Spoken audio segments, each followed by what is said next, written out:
Namaste, Dhanava Pranam.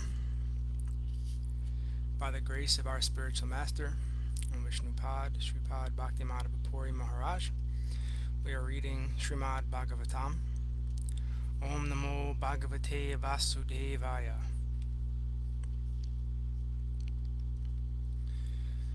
Canto 1, Creation, Chapter 11, Text 11. Madhuboja Dasharhara Kukurandhaka Vrishnibi Atmatulya Balarguptam Nagar Bhagavatim Iva. As Bhagavati, the capital of Nagaloka, is protected by the Nagas, so was Dvārakā protected by the descendants of Vrishni, Boja, Madhu, Dasarha, Arha, Kukura, Andhaka, etc., who were as strong as Lord Kṛṣṇa. Purport. The Nagaloka planet is situated below the Earth planet, and it is understood that the sun rays are hampered there. The darkness of the planet is, however, removed by the flashes of the jewels set on the heads of the Nagas, celestial serpents, and it is said that there are beautiful gardens, rivulets, etc. for the enjoyment of the Nagas. It is understood here also that the place is well protected by the inhabitants. So also the city of Dvārakā was well protected by the descendants of Vrishni, who were as powerful as the Lord, insofar as he manifested his strength upon this earth. Text 12. Sarvartu sarva vibhava punya vriksha latsramai udhyano pavanarmayer vrita padma karashriyam. The city of Dvārakā was filled with opulences of all seasons. There were hermitages, orchids, orchards, flower gardens, parks, and reservoirs of water, breeding lotus flowers all over. Purport. Perfection of human civilization is made possible by utilizing the gifts of nature in their own way. As we find herewith in the description of its opulence, Dvārakā was surrounded by flower gardens and fruit orchards along with reservoirs of water and growing lotuses. There is no mention of mills and factories supported by slaughterhouses, which are the necessary paraphernalia of the modern metropolis. The propensity to utilize nature's own gifts is still there, even in the heart of modern civilized man. The leaders of modern civilization select their own residential quarters in a place where there are such naturally beautiful gardens and reservoirs of water, but they leave the common man to reside in congested areas without parks and gardens. Herein, of course, we find a different description of the city of Dvārakā.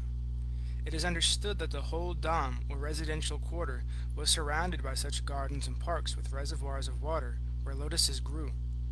It is understood that all the people depended on nature's gifts of fruits and flowers without industrial enterprises promoting filthy huts and slums for residential quarters.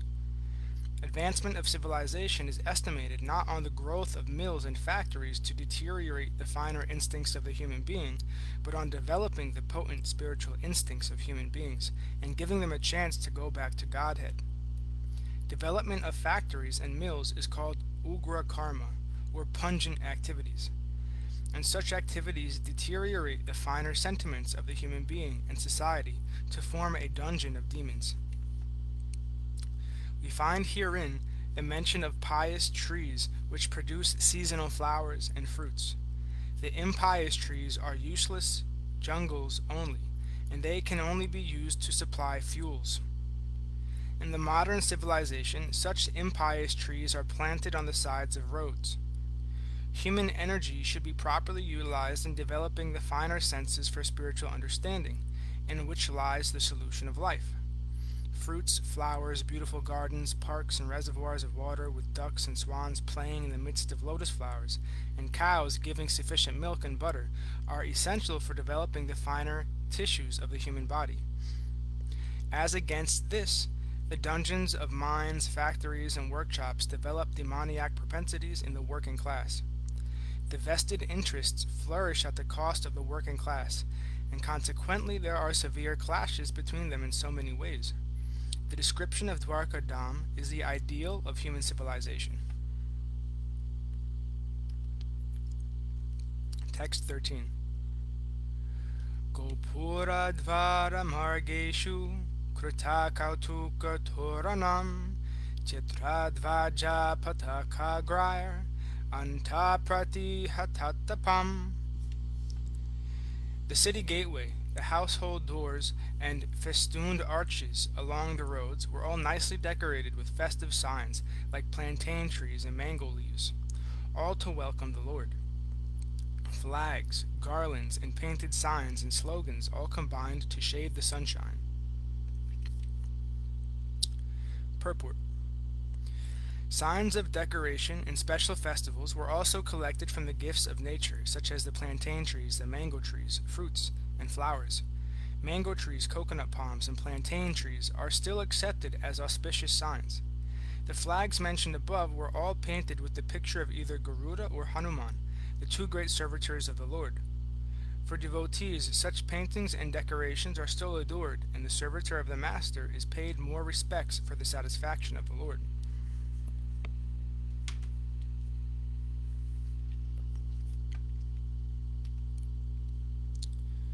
Text 14. Samarjita Mahamarga Ratyapanaka Chatvaram Shiktam Gandha Jalar Uptam Phala Pushpakshatan Kurai. The highways, subways, lanes, markets, and public meeting places were all thoroughly cleansed and then moistened with scented water. And to welcome the Lord, fruits, flowers, and unbroken seeds were strewn everywhere. Purport. Scented waters, prepared by distilling flowers like rose and kiora, were requisitioned to the wet roads, streets, and lanes of Dvārakā. Such places, along with the marketplace and public meeting places, were thoroughly cleansed. From the above description, it appears that the city of Dvārakā was considerably big, containing many highways, streets, and public meeting places with parks, gardens, and reservoirs of water, all very nicely decorated with flowers and fruits. And to welcome the Lord, such flowers and fruits with unbroken seeds of grain were also strewn over the public places. Unbroken seeds of grain or fruit in seedling stage were considered auspicious, and they are still used by the Hindus in general on festival days. 15. Dvari dvari grahanam cha dharyakshata phalekshubi Alankritam purna kumbar balibirdupadhipakai. In each and every door of the residential houses, auspicious things like curd, unbroken fruits, sugarcane, and full water pots with articles for worship, incense, and candles were all displayed. Purport. The process of reception according to Vedic rites is not at all dry. The reception was made not simply by decorating the roads and streets as above mentioned, but by worshipping the Lord with requisite ingredients like incense, lamps, flowers, sweets, fruits, and other palatable eatables, according to one's capacity. All were offered to the Lord, and the remnants of the foodstuff were distributed amongst the gathering citizens. So it is not like a dry reception of these modern days. Each and every house was ready to receive the Lord in a similar way, and thus each and every house on the roads and streets distributed such remnants of food to the citizens, and therefore the festival was successful. Without distribution of food, no function is complete, and that is the way of Vedic culture. 16 through 17. Nishamya prestam ayantam Vasudevo mahamana Akruras-chograsenascha Ramaschadbhuta Vikrama Pradyumnas-charudeshnascha Sambho Jambhavati Sutta Paharsha Vego Chasita Sayanasana Bhojana. On hearing that the most dear Kṛṣṇa was approaching Dvārakā, magnanimous Vasudeva, Akrura, Ugrasena, Balaram, the superhumanly powerful, Pradyumna, Charudeshna, and Samba, the son of Jambavati, all extremely happy, abandoned resting, sitting, and dining. Purport. Vasudeva, son of King Surasena, husband of Devaki, and father of Lord Sri Kṛṣṇa. He is the brother of Kunti and father of Subhadra. Subhadra was married with her cousin Arjuna, and this system is still prevalent in some parts of India. Vasudeva was appointed minister of Ugrasena, and later on he married 8 daughters of Ugrasena's brother, Devaka. Devaki is only one of them. Kamsa was his brother-in-law, and Vasudeva accepted voluntarily imprisonment by Kamsa on mutual agreement to deliver the 8th son of Devaki. This was foiled by the will of Kṛṣṇa. As maternal uncle of the Pandavas, he took active parts in purificatory process of the Pandavas. He sent for the priest Kasyapa at Satashringa, Parvata, and he executed the functions. When Kṛṣṇa appeared within the bars of Kamsa's prison house, he was transferred by Vasudeva to the house of Nanda Maharaj, the foster father of Kṛṣṇa, at Gokula. Kṛṣṇa disappeared along with Baladeva prior to the disappearance of Vasudeva, and Arjuna, Vasudeva's nephew, undertook the charge of the funeral ceremony after Vasudeva's disappearance. Akrura, the commander-in-chief of the Vrishni dynasty and a great devotee of Lord Kṛṣṇa. Akrura attained success in devotional service to the Lord by one single process of offering prayers. He was the husband of Sutani, daughter of Ahuka.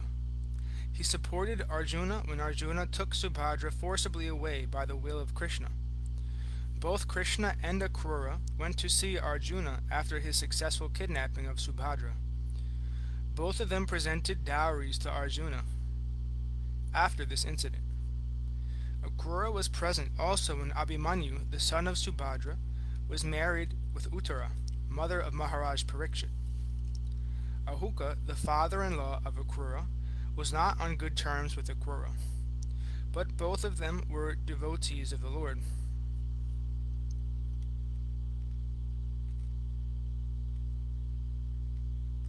Ugrasena, one of the powerful kings of the Vrishni dynasty and cousin of Maharaj Kunti Bhoja.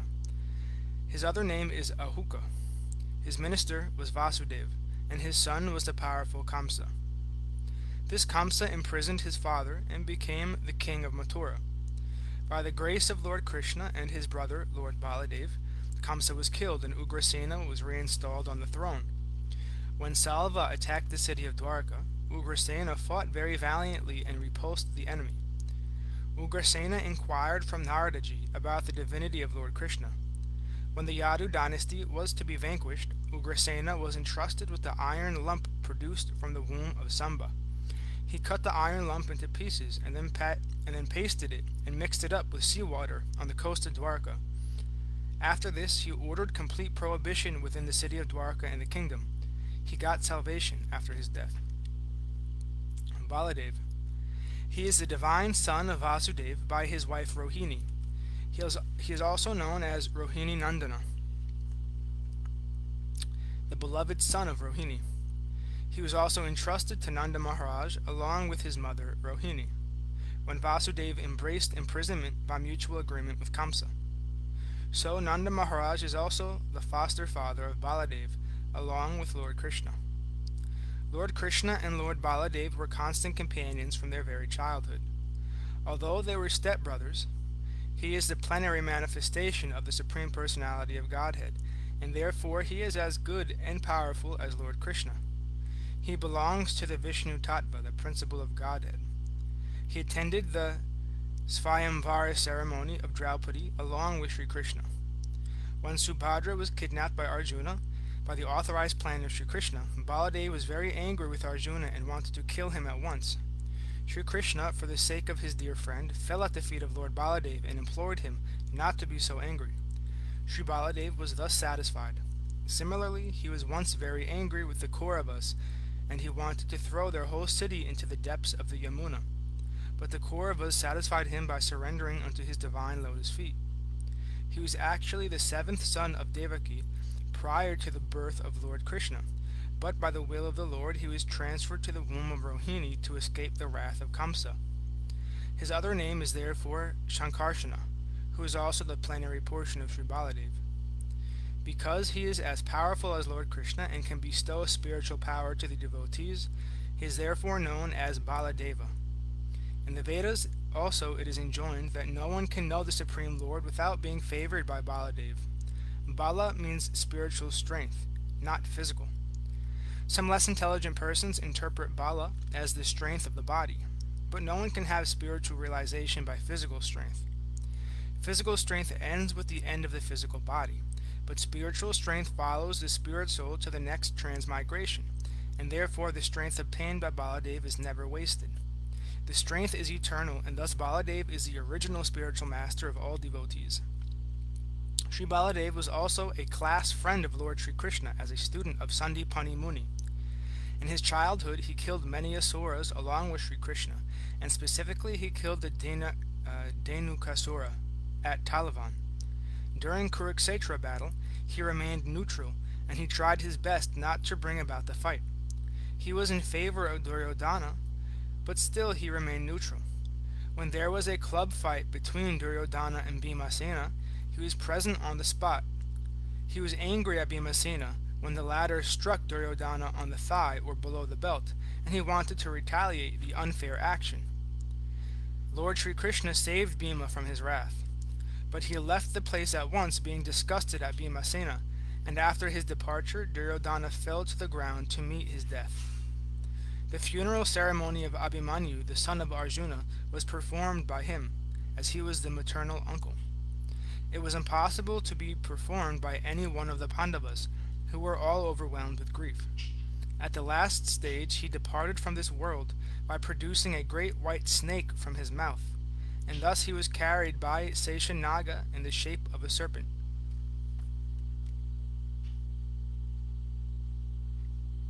Pradyumna. Incarnation of Kamadeva, or according to others, incarnation of Sanat Kumar, born as the son of the personality of Godhead, Lord Sri Krishna, and Lakshmi Devi, Srimati Radharani, Lakshmi Devi, Srimati Rukmini, the principal queen at Dvārakā. He was one of those who went to congratulate Arjuna upon his marrying Subhadra. He was one of the great generals who fought with Salva, and while fighting with him he became unconscious on the battlefield. His charioteer brought him back to the camp from the battlefield, and for this action he was very sorry and rebuked his charioteer. However, he fought again with Salva and was victorious. He heard all about the different demigods from Naradaji. He is one of the 4 plenary expansions of Lord Sri Krishna. He is the third one. He inquired from his father, Sri Krishna, about the glories of the Brahmanas. During the fratricidical war amongst the descendants of Yadu, he died at the hand of Bhoja, another king of the Vrishnis. After his death, he was installed in his original position. Charudeshna, another son of Lord Sri Krishna and Rukmini Devi. He was also present during the Svayamvara ceremony of Draupadi. He was a great warrior like his brothers and father. He fought with Vivindaka and killed him in the fight. Shamba, one of the great heroes of the Yadu dynasty and son of Lord Sri Krishna by his wife Jambavati. He learned the military art of throwing arrows from Arjuna, and he became a member of parliament during the time of Maharaj Yudhisthira. He was present during the Rajasuya Yagya of Maharaj Yudhisthira. When all the Vrishnis were assembled during the time of the Prabhasa Yagya, his glorious activities were narrated by Satyaki before Lord Baladev. He was also present, along with his father, Lord Sri Krishna, during the Asvamedha Yagya performed by Yudhisthira. He was presented before some rishis falsely dressed as a pregnant woman by his brothers, and in fun he asked the rishis what he was going to deliver. The rishis replied that he would deliver a lump of iron, which would be the cause of the fratricidical war in the family of Yadu. The next day in the morning, Samba delivered a large lump of iron, which was entrusted to Ugrasena for necessary action. Actually, later on there was the foretold fratricidical war, and Samba died in that war. So all these sons of Lord Krishna left their respective palaces, and leaving aside all engagements, including lying down, sitting, and dining, hastened toward their exalted father. Thus ends our reading for today. We'll continue from text 18 on Wednesday, hopefully. All glories to Om Vishnupad Paramahamsa Shripad Bhaktimadeva Puri Maharaj Ki Jai. All glories to Om Vishnupad Paramahamsa Srila Bhakti Nirmala Acharya Maharaj Ki Jai. All glories to Om Vishnupad Paramahamsa Srila Bhakti Sundar Govinda Dev Goswami Maharaj Ki Jai. All glories to Om Vishnupad Paramahamsa Srila A.C. Bhaktivedanta Swami Prabhupada Ki Jai. All glories to Om Vishnupad Paramahamsa Srila Bhakti Rakshakshita Dev Goswami Maharaj Ki Jai. All glories to Om Vishnupad Paramahamsa Jagat Guru Srila Bhakti Siddhanta Saraswati Goswami Thakur Ki Jai. All glories to our Rupanuga Guru Varga Ki Jai. All glories to the assembled devotees, to the worldwide devotees, all glories. Bhakti Vrinda Ki Jai. All glories to Shripad Bhakti Niskam Shanta Maharaj Ki Jai. All glories to Shripad Bhakti Vigyan Muni Maharaj Ki Jai. All glories to Navadvip Dham Ki Jai. Mayapur Dham Ki Jai. Nishingapuli Dham Ki Jai. Ekachakra Dham Ki Jai. Jagannath Puri Dham Ki Jai. Jagannath Baladev Subhadra Ju Ki Jai. Vrindavan Dham Ki Jai. Giri Govardhan Gupta Govardhan Dham Ki Jai. Sham Kund Radhakund Ki Jai. Tulsi Devi Bhakti Devi Vrinda Devi Ki Jai. Nitai Gora Hari Hari.